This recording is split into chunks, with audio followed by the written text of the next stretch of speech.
Fala galera, beleza? Meu nome é Miguel e cara, nesse vídeo nós vamos comentar aqui várias notícias sobre o Bitcoin e a possibilidade do Bitcoin chegar ali a US$ 40.000, certo? Então vamos lá, cara. Vocês sabem que eu estou extremamente otimista para o Bitcoin e o mercado de criptomoedas, tanto até que eu peguei e comecei a fazer vídeos aqui bem mais frequentes, porque esse canal estava meio parado e eu quis aqui reativar ele, né? E então comecei a trazer vídeos sobre Bitcoin, que é uma parada que eu gosto e acabei trazendo mais notícias, vou trazer mais notícias que eu vejo aqui no meu dia a dia, durante a semana e tal, e aí eu vou trazer essas notícias, certo? Então, vamos começar com a primeira notícia e mais importante aí, que é o Fed decide novamente manter a taxa de juros. E o que isso significa? Isso significa que o Fed não vai aumentar ainda as taxas de juros e prefere manter ali entre 5,25 a 5,5. O que isso significa na prática? Na prática é, quanto mais alto essa taxa de juros, menos atrativa, né, teoricamente, fica a renda variável, né? Porque as pessoas preferem tirar dinheiro da renda variável para colocar na renda fixa que está dando 5,5% em dólar. E isso é muita coisa, né? Isso aqui é uma taxa de juros muito mais alta. Acho que nem em 2008 a gente teve uma taxa, acho que só em 2008, né? A gente só teve uma taxa nesse nível lá em 2008, se eu não me engano, né? E eles dão ainda a entender que eles podem subir 0,25. Só que parece que o mercado já não está mais precificando esse 0,25 e acreditam que eles vão manter, vai ficar tudo bem, vai manter nessa faixa de preço, nessa faixa de juros, né? E aí, a partir dali do ano que vem, né? Mais pro meio do ano, talvez, eles vão começar ali a baixar a taxa de juros, porque aí a inflação vai ser levemente controlada, né? Eles vão conseguir controlar mais a inflação. Em contrapartida, nós temos aqui um Copom, que corta pela terceira vez seguida a taxa Selic em meio ponto percentual, né, para 12,25% ao ano. E o que isso significa? Isso significa que no Brasil a gente já está ali com a inflação mais ou menos controlada e que a taxa Selic pode cair um pouco mais, né? Quando chegar em 9% aqui, aí a gente pode começar a brincar aqui na renda variável do Brasil, porque abaixo disso, né, possivelmente a bolsa pode dar alguns ralis de alta, né, porque quanto mais alto a taxa Selic, assim como lá fora nos Estados Unidos, é menos atrativo ficar a renda variável, né, e aí as pessoas preferem tirar dinheiro da renda variável e colocar na renda fixa, porque na renda fixa tá pagando mais. E isso aqui é importante, né, tanto o Fed quanto a Selic é importante, porque quanto mais baixo essas taxas de juros, mais as pessoas vão ter apetite ao risco e aí vão poder pegar os seus dinheiros que estão lá na renda fixa e começar a colocar em outros ativos. E uma parte disso pode ir para o Bitcoin, né? Então, por isso que é importante a gente ficar de olho nessas taxas de juros. Então, lá nos Estados Unidos mantendo e aqui estão diminuindo já. A gente tem aqui uma outra coisa que eu queria comentar novamente com vocês, é que a demanda do Bitcoin está cada vez mais alta, né? Então a gente tem aqui todas as carteiras, né? Tanto as que tem 0,01 Bitcoin, tanto as que tem 0,1 Bitcoin e tanto as que tem 1 Bitcoin. Todas essas carteiras estão aumentando as pessoas que estão guardando seus Bitcoins, porque entende que esse aqui é um ativo de valor e que no futuro vai valer mais, né? Então a demanda do Bitcoin sempre está aumentando. Então, ano que vem a gente vai ter o halving, né? Que é uma outra coisa que eu queria comentar com vocês, que a gente está a 167 dias do halving do Bitcoin. Então, o ano que vem a demanda, a oferta, na verdade, por Bitcoins vai diminuir pela metade, né? Hoje a gente tem uma quantidade diária de Bitcoins sendo criadas, né? Que a gente sabe. Que eu vou te mostrar um outro gráfico aqui que mostra a correlação da inflação baixa do Bitcoin com o preço, né?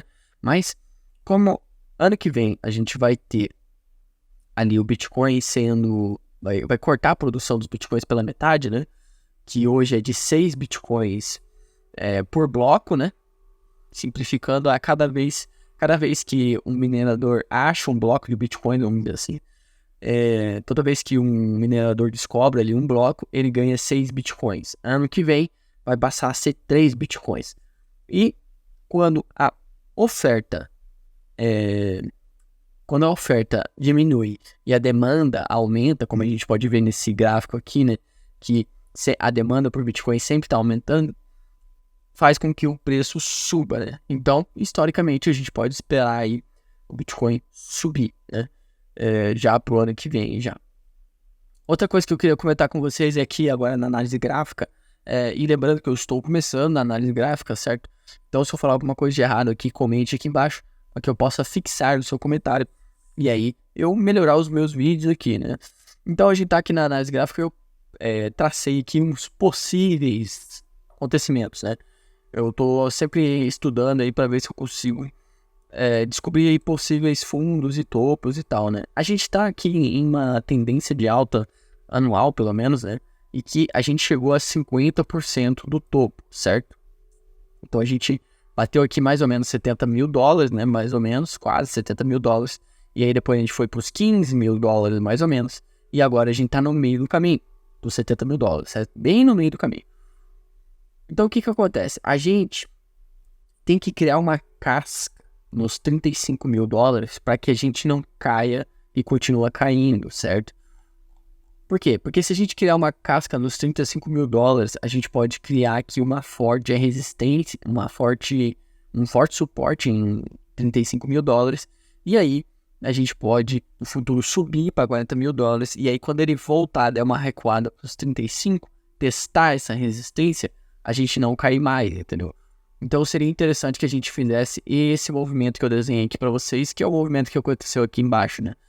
Que é ele criar uma casca aqui, aí ele dá uma segurada aqui nos 31 mil dólares, e depois ele dá uma pompada para cima e vai para os 40, e aí fica segurando, né?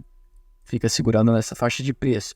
E aí, na hora que eles vierem retestar, na hora que o Bitcoin vier retestar aqui embaixo, ele vai se deparar com esse forte suporte, e ele vai ficar aqui embaixo, nessa resistência aqui, e aí a gente pode ter rallies de alta, né, até o topo, né, até chegar no topo aqui, e aí depois daqui em diante, a maioria das pessoas esperam que ele chegue a 150 mil dólares, mas ele pode chegar muito mais, né, ele pode chegar possivelmente até os 200 mil dólares, só que ele teria um alto market cap, né, e aí poderia ser um local de realização ali, se você planeja vender os seus bitcoins. Se você não planeja vender, então tanto faz, né? Você vai comprando, acumulando por um longo prazo mesmo, né? Mas ele poderia chegar nessas regiões aqui, principalmente 150 mil dólares.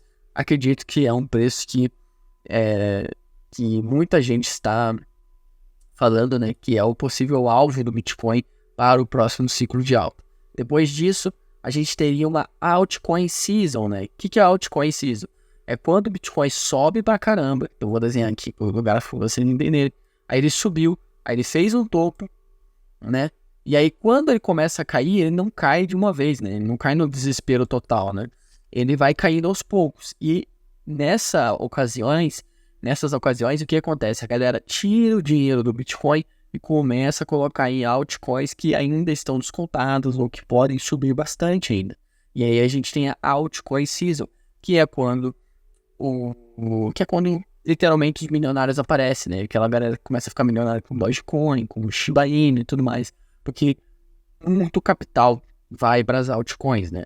E uma das altcoins que eu estou rodando aí por longo prazo, né? É a Matic. A Matic. Aí, eu tava no gráfico errado dela, agora eu tô no gráfico certo.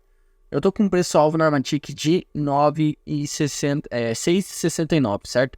E ela tá quase lá, né? Ela tá em 6,75 hoje? 6,75. 6,70, né? Ela tá nesse preço de 67 centavos, mais ou menos, né? Então eu tava com um preço-alvo nela de 69 centavos. E ela tá quase lá. E o que eu gostaria que acontecesse na Matic? A mesma coisa que aconteceu no Bitcoin, certo? E pode acontecer no Bitcoin. Então a gente teria aqui fortes lateralizações nela. Então, por exemplo, quando ela bater aqui, se ela bater, né, 70 centavos, que é o meu preço-alvo para ela, mais ou menos, ela criar uma casca aqui, entendeu? Ela criar uma lateralização aqui. E aí depois subir para o próximo, né, que eu desenhei aqui, que seria 85 a 89 centavos, né? Deixa eu colocar uma outra linha aqui também, mas vou deixar aqui 85 mais ou menos. que aí a gente poderia ter uma tendência, uma reversão de tendência na Matic. Só que, o que acontece? A gente possivelmente, a gente pode ainda estar numa tendência de baixa aqui, né? Porque a gente pode ter a gente pode estar numa tendência de baixa aqui desse canal aqui, certo? Da Matic, né? A gente pode estar nesse canal aqui de tendência de baixa da Matic. Então, se esse canal estiver certo, a gente pode cair mais ainda. E aí buscar os 30... A gente poderia buscar esse fundo aqui, né? De 35, 31 centavos que a Matic chegou, né? Então, eu espero que isso não aconteça. Por quê? Porque daí a gente teria mais queda pela frente, né? É claro, a gente pode comprar mais barato, mas a gente demoraria mais tempo para recuperar. Então, se ela criar casca aqui e começar uma linha de tendência de alta, a gente pode ter uma reversão de tendência. E aí a gente pode buscar esse topo aqui de 1,70, né? De 1,40, 1,50 centavos, né? $1,50. Então a gente poderia chegar nesse topo aqui, né? E quem sabe se o bull market acontecer mesmo, aí a gente poderia romper e chegar lá nos $7. 5 a $7, né? Que foi onde eu marquei aqui, que é os preços que eu gostaria que o Matic estivesse. Dito tudo isso, né? A gente tem aqui também o mapa de calor dos meses, né? Do Bitcoin. Então, nesse mês de outubro, a gente teve 28% de alta, confirmando que mês de outubro é um bom mês para o mercado de criptomoedas. E agora a gente tem o mês de novembro com 2% de alta por enquanto. Lembrando que eu tô no primeiro dia, né? Tô agora no dia 1 de novembro. Então, vamos ver o que vai acontecer aqui no mês de novembro. Em média, novembro tem 40% de alta, né? Em média. Só que os últimos 2 de novembro foram ruins para o Bitcoin, né? Então vamos ver o que vai acontecer aqui. Se o Bitcoin vai subir em novembro ou se ele vai cair, né? E aí a gente tem aqui um gráfico muito massa que eu achei, que é a oferta do Bitcoin e a taxa de inflação ao longo do tempo. Então, o que acontece? Você está bem aqui no meio. Você está mais ou menos em 80% a 90% dos Bitcoins minerados, mais ou menos, né? Em 2023. E em 2031, basicamente vai acabar a inflação do Bitcoin. Não vão ter mais Bitcoins para ser minerados, né? 2031, né? Vai ter Bitcoins para ser minerado, mas a quantidade vai ser cada vez menor, né? Então, isso vai fazer com que a inflação dele seja quase nula, praticamente. E aí, se a demanda aumentar nesse período, a gente vai ter um Bitcoin muito mais alto, né? De preço, né? Possivelmente. Então esse gráfico aqui é bem interessante. E você tá bem aqui no meio, né? Claro que quem pegou lá em 2010 se deu muito bem, quem pegou em 2011 se deu muito bem, em 2012, 2013, né? Cada vez que a inflação do Bitcoin caía pela metade, a gente ia se dando bem.